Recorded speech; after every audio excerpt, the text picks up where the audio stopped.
on va parler vraiment de VAE partiel aujourd'hui et de qu'est-ce que ça veut dire concrètement, qu'est-ce qui se passe après l'oral, pour vous rassurer aussi et que voilà, vous dire que même si on rate, même si tout le monde vise la validation totale, il y a pas personne se lance dans une VAE dans ce projet pour faire une validation partielle. On se lance tous pour valider le diplôme.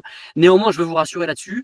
La validation partielle, je veux vous montrer que c'est pas quelque chose de grave, c'est quelque chose qui arrive régulièrement et qui peut vous permettre de vraiment rebondir. Enfin, vous pouvez vraiment rebondir et aller chercher le diplôme. Voilà. Il y a de nombreuses candidates que nous on accompagne chez Gazooey, mais même chez d'autres confrères, qui ont eu des validations partielles et qui se sont relancés.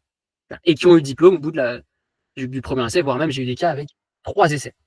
Première notion que je veux que vous ayez en tête, même si ça ne fait plaisir à personne, et je sais que ça va énerver des gens, mais la validation partielle fait partie de la VAE. Ce n'est pas gravissime. Alors effectivement, c'est un peu décevant, toujours, et encore une fois, vous allez voir, je vais en parler un peu, mais l'objectif, c'est pas de faire, d'être le béni oui-oui du truc en disant, ah bah non, mais c'est pas grave, l'important c'est de participer. Non, non, non. Personne n'est là pour participer quand on fait une VAE, on est là pour valider en entier. Mais par contre, dans un match de foot, il y a 2 mi-temps. Voilà. Donc on peut plier un match la première mi-temps, mais il y a aussi la deuxième mi-temps qu'il faut tenir. Et vous avez aussi une deuxième mi-temps, et potentiellement, vous avez le temps additionnel après. C'est ça que je veux vous dire. Voilà. Et donc, vu qu'en tant que candidat à la VAE, vous êtes un peu comme des sportifs de haut niveau, c'est-à-dire que vous vous préparez en parallèle de votre travail, vous faites des efforts, vous vous formez, vous progressez, vous travaillez dur, oui, forcément, quand on va au niveau de l'oral et qu'on valide pas tout, bah oui, parfois il y a des déceptions. Concrètement, comment ça va se passer votre oral? Bon, déjà, parce qu'il y en a certains qui sont à ce niveau-là, vous allez rédiger votre livret. Une fois que votre livret il est bon, vous allez l'envoyer. Une fois que le livret il est envoyé, vous allez passer sur une session de jury. Vous allez être programmé sur une session de jury. Alors des sessions de jury, il y en a dans certains départements, il y en a plein, dans d'autres départements, il y en a moins. Dans tous les cas, vous allez être placé et c'est le premier arrivé, le premier servi. Hein. Donc voilà, vous êtes mis à la queue leu entre guillemets pour passer l'oral. Le jour de l'oral, comment ça se passe? Vous êtes convoqué à une certaine heure. Vous êtes devant un jury de 2 personnes. Alors, c'est pour les diplômes de la petite enfance, c'est plutôt 2 personnes. Ça peut être 3 max, mais c'est souvent 2, qui sont représentants du diplôme. Donc, par exemple, pour AP, vous allez avoir une AP ou une infirmière. Voilà. Mais vous pouvez avoir aussi une directrice de crèche, qui est EJE. Donc, qui n'est pas AP, mais parce qu'en fait, elle représente le management d'une AP. Voilà, donc vous allez avoir 2 personnes à l'oral. Vous allez faire 10 minutes de présentation et ensuite 40 minutes de questions-réponses. Voilà.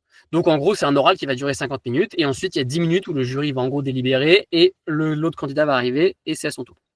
Voilà. Donc suivant les départements, vous avez plus ou moins de candidats qui passent la même journée, mais d'une certaine manière, les jurys, ils enchaînent. Voilà. Donc c'est important, bon, c'est pas un atelier sur l'oral de VAE, mais c'est important que vous ayez ça en tête. Il faut être clair, il faut être rapide, il faut être concentré. C'est 40 minutes où il faut tout déchirer. Voilà. Une fois que vous avez fait cet oral, vous allez avoir les résultats en général sous 15 jours. La première chose, mais ça dépend, ça peut être 10 jours, ça peut être un mois si vous êtes passé au début de la session, à la fin de la session, etc. Concrètement, comment vous allez recevoir les résultats? La première chose que vous allez recevoir, c'est qu'ils vont publier sur des sites internet les résultats, les gens qui sont admis au diplôme. C'est des diplômes d'État, donc ils publient les gens qui sont admis à ces diplômes. Donc ici, il n'y a que les gens qui ont validé entièrement. Donc ça veut dire que si vous voyez votre nom, c'est bon, c'est là que vous avez validé entièrement. Si vous ne voyez pas votre nom, ça veut dire que vous avez soit une validation partielle, soit pas de validation. Voilà. À partir de là, vous allez recevoir un courrier à la maison qui va vous détailler ça. En disant, est-ce que vous avez validé? Est-ce que vous avez validé ou pas? Voilà. Et l'autre chose que vous pouvez demander, et ça, donc si vous avez la validation totale, c'est bien, bravo, merci beaucoup. Vous pouvez aller chercher votre diplôme. En général, vous le recevez à la maison. Il y a certains départements où il faut aller le chercher. C'est pas le sujet ici. Vous avez le diplôme, bravo, vous êtes allé au bout de votre objectif, c'est super. Maintenant, on va s'intéresser aujourd'hui à validation partielle, principalement, mais pas de validation aussi. Parce que c'est à peu près la même chose. Vous allez voir, c'est le même truc.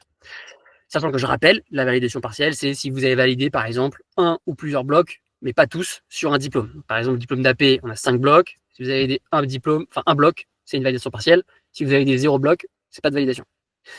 Dans tous les 2 cas, vous avez le droit de repasser autant que vous le souhaitez la VAE. Ça, c'est important. C'est pas parce que vous n'avez pas un nombre, vous n'êtes pas limité à 3 fois, ou 4 fois, ou 5 fois. Voilà. La seule chose qui vous limite, et du coup, ça me permet de répondre à la première question, c'est votre durée de recevabilité. Vous vous souvenez, la première étape de la VAE, c'est le livret 1, où vous avez eu 3 ans de recevabilité. C'est-à-dire que pendant 3 ans, vous pouvez en fait vous présenter à des orales de VAE. Alors, est-ce que du coup, au bout de 3 ans, c'est fini? Non, pas du tout. C'est juste que vous allez devoir refaire une recevabilité. Mais c'est pas grave, ça se fait assez bien, et en général, si vous avez été recevable une fois, vous serez recevable 2 fois. Donc il n'y a pas d'enjeu là-dessus. Donc vous pouvez passer autant que vous le souhaitez, ça c'est important. Voilà. À partir de là, donc comme je vous ai expliqué, vous allez recevoir le courrier pour avoir les commentaires du jury. Alors, il les envoie pas tout le temps dans le courrier. Donc, si vous les recevez dans le courrier, vous allez devoir prendre contact avec l'ASP. Je pourrais vous montrer un peu après si vous voulez. J'ai un exemple de courrier là qu'une candidate m'a envoyé avec les commentaires où en général le jury va dire bon voilà, ça c'était bien, ça c'était pas bien. Bref, le détail de ce qu'il y a à faire ou ce qu'il n'y a pas à faire. Si on va droit au but concrètement, c'est quoi les prochaines étapes pour se représenter? Un, retravailler uniquement les blocs et activités non validés. Donc ça, c'est important. C'est-à-dire qu'en fait, vous allez devoir, vous n'avez pas besoin de refaire un livret 2. Vous avez juste besoin de laisser, enfin, soit laisser les compétences que vous avez validées, mais moi, je conseille en général de les enlever et de dire, mettre en rouge, bloc validé. Voilà. Et vous allez ajouter en annexe le document que vous avez reçu, que soit vous avez scanné ou pris en photo, qui dit bien que vous avez validé ces blocs. Voilà. Et ensuite, on va retravailler les activités que vous n'avez pas validées. C'est dans cette étape-là. Une fois que ça va, bon, ça je rentrerai dans les détails sur la manière dont le bosser, mais en gros, une fois que ça c'est fait, vous pouvez renvoyer un livret, donc vous n'avez pas de délai pour envoyer le livret, vous pouvez renvoyer le livret 1 mois après ou 2 ans après, on s'en fiche. En fait, c'est pas ça l'enjeu, c'est juste que à partir du moment où vous envoyez votre livret, ça va fixer une date d'oral. C'est qu'en fait, les jurys vont le recevoir. Concrètement, c'est pas vraiment les jurys qui préparent les oraux, vous avez une organisation qui s'appelle la DREETS, D-R-E-E-T-S, qui organise les jurys. Donc les livrets 2 sont reçus par la DREETS. Eux, ils organisent les jurys, donc ils recrutent des jurys, ils les mettent en binôme ou en trinôme, et ensuite ils leur donnent les livrets. Donc le jury qui va se présenter à l'oral avec vous, il a lu votre livret en amont. Voilà. Mais, ça c'est quelque chose qui est important à comprendre, la VAE c'est l'oral. En fait, concrètement, la VAE, c'est-à-dire même si vous avez fait un super livret, mais vous faites un mauvais oral, vous n'avez pas validé. Voilà. Enfin, plutôt, vous avez peut-être validé, mais mieux vaut faire un mauvais livret et un très bon oral qu'un très bon livret et un mauvais oral. Parce que les jurys ont des contraintes. C'est marqué dans les règles du jeu, entre guillemets, les règles du jury, de dire que vous êtes évalué le jour de l'oral. Le livret 2, c'est un support. Donc c'est pour ça qu'ils vont vous poser des questions en général sur ce support, sur les activités que vous avez décrites, etc., pour vous permettre d'expliciter. Mais c'est vraiment l'oral qui va être important. Donc, pas de stress si vous êtes du genre à vous dire ah bah non j'ai raté ça sur mon livret 2 parce que ça je l'ai beaucoup, j'ai beaucoup de candidats qui me disent ah bah j'ai rédigé ça mais après quand je l'ai envoyé, quand j'ai progressé pendant la préparation de l'oral, je voulais changer des choses et du coup mince il faut pas me faire valider. Non c'est pas grave. Quand vous allez arriver à l'oral vous pouvez dire ah bah juste j'ai progressé là-dessus depuis donc je comprends mieux etc. Voilà. Et donc vous envoyez votre livret et après c'est reparti c'est passage de l'oral. Donc ça déjà j'espère que je vous aurai un peu rassuré sur ces éléments-là. Il n'y a pas de stress à avoir sur je dois l'envoyer 1 mois après ou 6 mois après. Ça dépend juste de ok, bah c'est quand les sessions, quoi. Vous savez, c'est comme dans le premier passage, vous avez des dates où vous devez envoyer votre livret de avant pour avoir une chance de passer à l'oral à cette date-là. Si vous ne l'envoyez pas, bah c'est pas grave, vous passez à la session d'après. Ouais, pas mort d'homme. Une question d'Isabelle aussi, tu lui as peut-être répondu entre-temps. Si validation partielle, combien de temps après pour se représenter? Autant que vous voulez. Et pas de minimum. Vous pouvez vous représenter 2 semaines après. Vous pouvez rédiger un livret 2 semaines après. Il n'y a vraiment aucun sujet. Les 10 minutes de présentation, il faut se présenter sur son parcours professionnel. Et pourquoi on fait la VE auxiliaire de puériculture? C'est ça, exactement. En fait, si vous voulez, le jury, son objectif, c'est d'évaluer si vous pouvez être auxiliaire de puériculture. Donc ça veut dire quoi? Ça veut dire 1, si vous avez les compétences, 2, si vous avez la motivation. Donc effectivement, il faut d'abord dire, en fait, il faut se vendre. L'objectif de l'oral, c'est de se vendre. Il ne faut pas oublier le truc. Hein. C'est-à-dire que l'objectif, c'est pas de dire, enfin si, il faut dire la vérité, qu'avec la vérité que la vérité, mais il y a un moment, il faut être droit au but. Il faut que vous soyez des bêtes de concours. Il faut savoir ce que le jury attend. Alors, effectivement, on va pas trop passer de temps là-dessus parce que, comme l'a dit Étienne, on a fait des ateliers dessus, on en refera, vous inquiétez pas. Donc voilà, surtout les candidats gazouilles, on fait des ateliers dédiés pour vous. Donc vous inquiétez pas, on fera des ateliers dessus. Mais vraiment, l'oral, ça se prépare, c'est carré. Si votre livret, vous le maîtrisez bien, ça roule. Voilà. Et donc, dans cette présentation, l'objectif, c'est de dire comment je m'appelle, qu'est-ce que je fais dans la vie, pourquoi je veux faire cette VAE, pourquoi je fais cette VAE, qu'est-ce que je veux faire avec ce diplôme, et voilà. Ça peut se faire assez rapidement. Hein. Et s'ils ont des questions, de toute façon, ils vous les posent. Génial, merci Victor. On se prend une dernière question d'Isabelle. Ça, c'est quelque chose qui est revenu régulièrement et qui a changé ces derniers temps, il me semble. Peut-on se présenter à l'oral et passer l'AFGSU 2 après l'oral, pour le cas du diplôme de chaire de puériculture ou aide-soignant, évidemment? Alors, donc, très bonne question. Cette question, ça a changé. Donc, il faut. Donc, la loi vous dit, que vous n'avez pas besoin de passer la FGSU avant l'oral, vous pouvez la passer après. Ça, c'est ce que la loi dit. Maintenant, je vais vous dire ce que la pratique dit et ce qu'on observe sur le terrain. Ce qu'on observe sur le terrain, c'est qu'il y a des jurys qui disent non, non, vous n'avez pas la FGSU, on ne vous valide aucun bloc. Parce que vous n'avez pas la formation qu'il faut. Donc, suivant les départements, vous avez des règles qui peuvent varier. Donc, mon conseil, c'est prenez pas de risque. Passez la FGSU avant l'oral. Voilà. Et au pire, si vous n'arrivez pas à avoir une date avant l'oral, mais c'est le pire du pire, et ben vous vous inscrivez, vous montrez que vous, et quand vous vous présentez à l'oral, vous montrez que vous avez bien votre inscription qui est réalisée, qui est faite, et voilà.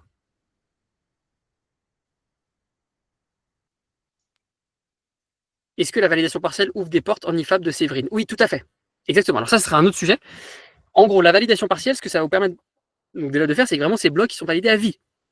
Donc vous avez ces blocs à vie. C'est-à-dire que si vous avez validé le bloc 1 et le bloc 2, vous avez ces blocs 1 et ce bloc 2 à vie. Donc vous pouvez refaire une VAE dans 5 ans, dans 10 ans, si vous voulez. Alors, sauf si le diplôme a changé.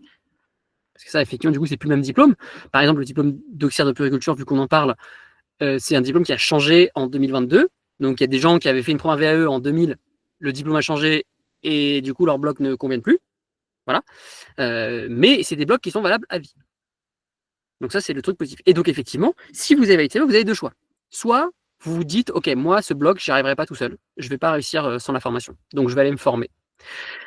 Je pense par exemple pour les auxiliaires de puériculture, c'est le bloc 2. Le bloc 2, c'est souvent le plus compliqué, c'est le bloc du soin, soins cliniques, etc. Ou dans ce cas-là, effectivement, vous pouvez vous inscrire en IFAP. Donc IFAP, c'est Institut de formation d'auxiliaires de puériculture. Vous pouvez vous inscrire en IFAP juste pour passer ce bloc-là. Donc là, par rapport à ça, c'est juste contacter les IFAP autour de chez vous. Voilà. Potentiellement, vous pouvez prendre une promo qui avance en route, et potentiellement, ils ont des sessions dédiées à des professionnels en VAE. Ça se fait pas mal, sachant que ça peut se financer par votre CPF. Si vous avez des questions sur le financement. Voilà.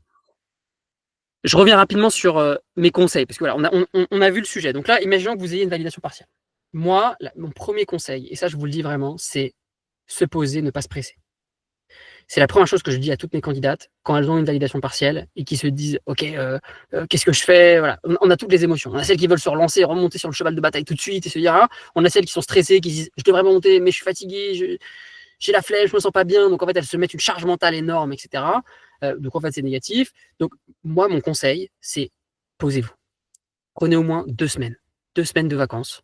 Alors, travail, malheureusement, vous n'avez pas en vacances, mais 2 semaines où on n'y pense pas. Voilà. Quel que soit le résultat de cette VAE, vous essayez de ne pas y penser pendant 2 semaines. Au bout de ces 2 semaines, là, vous pouvez commencer à prendre une décision qui est rationnelle. Parce que même si un deuxième parcours après une validation partielle, c'est plus léger, et il ne faut pas le négliger à quel point c'est beaucoup plus léger qu'un parcours normal, parce qu'en fait, vous connaissez déjà les règles du jeu. Ce qui est dur dans la VAE, c'est qu'il y a 2 choses à apprendre. Il y a les règles du jeu de la VAE, le fonctionnement, comment ça fonctionne, c'est quoi les règles, qu'est-ce que je dois faire, et le diplôme, ce qui est attendu du diplôme. En général, quand vous avez déjà fait un premier passage, vous avez compris le 1. Donc déjà, il n'y a que le 2 potentiellement qui ne va pas. Donc déjà, vous avez la moitié du travail qui est déjà fait. Et deuxièmement, sur la compréhension du diplôme, en fait, vous en avez déjà une certaine compréhension. Vous ne partez pas de zéro. Et donc, c'est ça qui est important aussi avec les validations partielles, c'est que, et même si vous avez validé aucun bloc, moi je vais vous dire, j'ai une candidate, elle est passée une fois, elle n'a rien validé. Zéro. Elle a fait une validation partielle, du coup, enfin, non-validation. Elle est repassée 6 mois après, elle a envoyé son livret. Elle a tout validé. Du premier coup.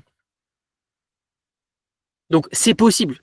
Quand je vous dis ça, c'est vraiment possible. Mais considérez-vous vraiment comme des sportifs de haut niveau. Prenez soin de vous. Le truc le plus dur dans la VE, c'est la motivation. C'est de rester concentré, c'est de rester bien focus sur son objectif. Et donc ça demande du repos, ça demande de prendre soin de ça. Voilà. Donc ça, c'est mon premier conseil. Ne partez pas tout de suite bille en tête en vous disant c'est bon, j'avais l'essentiel. Allez, je repars. Il faut absolument que je reparte. Ou bien inversement, je me stresse de fou parce que je me sens pas bien, mais en même temps, j'ai envie de repartir. Non, prenez votre temps et dites-vous quoi qu'il arrive. Allez, j'ai 2 semaines là où je bouge pas. Ensuite, analysez les retours. Donc les retours, concrètement, vous allez voir le jury, ils vont vous dire effectivement, normalement, alors avec plus ou moins de détails, qu'est-ce qui n'est pas allé dans les blocs. Qu'est-ce qui pour eux, alors c'est leur avis à eux, encore une fois, qu'est-ce qui n'est pas allé dans les blocs. Donc déjà ça va être génial parce que ça va vous inspirer. Vous allez pouvoir reprendre chaque compétence et vous dire, ok, là, c'est ça que je dois changer. Je vais essayer de vous retrouver le courrier de validation partielle que j'ai reçu là récemment pour vous montrer un peu à quoi ça ressemble, même si c'est différent à chaque fois. Donc, j'ai pas envie que vous mettiez trop des idées en tête, mais juste pour que comme ça, au moins, vous ressortiez de là avec des choses concrètes. Donc, vraiment, regardez les retours des jurys et déjà, essayez de vous remettre en question par rapport à ça. Et là, vous avez vu, je vous ai pas dit prenez tout de suite en accompagnement. Faites ce travail-là. Vous n'avez pas besoin d'accompagnement pour faire ça. La première étape, c'est vous. Ça part de vous. C'est OK, qu'est-ce qu'il m'a dit le jury? Est-ce que je trouve ça pertinent? Est-ce que je trouve ça pas pertinent? Est-ce que je comprends ce que je peux modifier dans mon texte ou est-ce que je comprends pas? Voilà. Et mon troisième conseil, c'est forcer sur la prépa orale. Comme je vous ai dit, la VAE, c'est l'oral. C'est ça qui compte. J'ai vu des gens, il y a même une légende qui tourne parmi les jurys de VAE, c'est que session de VAE JE, c'est qu'il y a une candidate qui avait CAP qui a envoyé un livret vide, que le jury, il a dit non mais moi je vais pas la valider, mais bon je suis obligé de la prendre à l'oral, donc allez je vais la prendre à l'oral. Elle a passé l'oral, elle a tout validé. Parce qu'elle a dit que c'était tellement exceptionnel que je l'ai validé. C'est une légende. Ne me citez pas s'il vous plaît. Mais pour vous dire la philosophie des jurys. Et c'est une légende dans les jurys, je veux dire. Parce que c'est encore une fois, c'est les règles. Les règles, c'est déjà, ils ne peuvent pas vous juger sur les fautes d'orthographe, sur la forme du livret. Voilà. Ils ne peuvent vous juger que sur les compétences, les expériences que vous avez décrites. Voilà. Et donc, eux, concrètement, ils ont une grille d'évaluation. Hein. Et d'ailleurs, donc, ça, je le dis pour les candidats gazouillis. Mais vous avez dans votre espace, normalement, les grilles d'évaluation des jurys. Enfin, les grilles d'évaluation pour chacune des compétences, ce qu'on appelle le référentiel d'évaluation. Donc, vous savez sur quoi on va vous juger. Donc, avec ce référentiel d'évaluation et les retours du jury, là, vous allez pouvoir construire quelque chose de solide. Et vous allez pouvoir vous concentrer sur ce qui va être important, c'est-à-dire la prépa orale. Parce qu'en général, si vous avez raté des blocs, c'est qu'à l'oral, le jury n'a pas eu confiance en vous. Il s'est dit non, mais là, elle me dit, même si vous avez bien fait l'écrit, même si l'écrit il est parfait, et ça peut arriver, par exemple, là, quand vous allez vous remettre en question sur les blocs, vous allez potentiellement vous dire, bah ouais, mais je comprends, moi je l'ai écrit, ce qu'il me dit le jury là. Je l'ai écrit. Est-ce que vous le réécrivez? Non. Vous pouvez rajouter une couche en plus, comme ça, moi c'est clair, mais surtout, il faut se préparer à l'oral. Il faut se préparer aux questions qui vont vous poser par rapport à ça. Voilà. Et donc, c'est ça qui est bien quand vous faites une validation partielle, c'est que le livret, c'est bon, vous avez compris, hop, vous le reprenez rapidement, vous traitez les choses, vous rajoutez les différents éléments qu'il faut, mais ça peut aller vite. Et après, vous vous concentrez tout de suite sur la préparation à l'oral. Préparation à l'oral, c'est gestion du stress, oraux blanc. Ça, c'est important. Trouvez des gens pour vous faire des oraux blancs. Quand vous êtes en accompagnement gazouille, vous avez la possibilité de faire des oraux blancs avec d'autres accompagnatrices. Voilà. Si d'ailleurs vous n'êtes pas candidat avec gazouille non plus, vous pouvez prendre des oraux blancs avec nous, des packs de 5 heures où on vous fait des oraux blancs. Mais ce que je veux dire, c'est que les oraux blancs, c'est ça. C'est vous mettre dans une ligne et vous permettre de répondre à toutes les questions. L'objectif, c'est de donner confiance au jury.